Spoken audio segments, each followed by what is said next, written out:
பாரத் மாதா கி ஜெய்.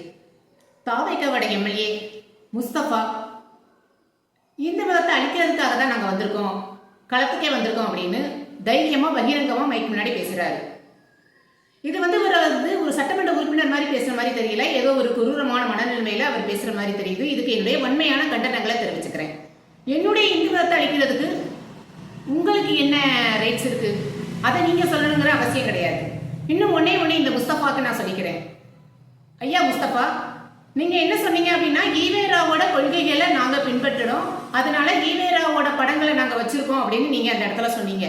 சரி, நீங்க ஈவேராவோட கொள்கையை பின்பற்றீங்களா? அப்ப ஒண்ணு பண்ணுங்க. ஈவேரா என்ன சொன்னாரு அப்படின்னா, ஈவேராவோட கொள்கை என்ன அப்படின்னா கடவுள் இல்லை, கடவுளை கும்பிடுபவன் அயோக்கியன், கடவுளை கும்பிடுவன் காட்டுமிராண்டி, இப்படிங்கிற விஷயங்களை அவர் சொன்னாரு. அப்ப நீங்க ஒண்ணு பண்ணுங்க, உங்க பக்கத்துல நீங்க எல்லா மசூதிகள்ல கூட பண்ண வேண்டாம், உங்க வீட்டுக்கு பக்கத்துல உள்ள ஒரே ஒரு மசூதி, உங்க ஏரியால நீங்க சட்டமன்ற உறுப்பினரா இருக்கிற இடத்துல உள்ள ஒரு ஏரியால உள்ள ஒரு மசூதியில போய் நின்று அதுக்கு முன்னாடி ஈவேரா சிலையை வைங்க, ஈவேரா பெரியாரோட சிலையை வைங்க, அவரோட கொள்கையை பின்பற்றுறீங்கல்ல அந்த மசூதிக்கு முன்னால வைங்க.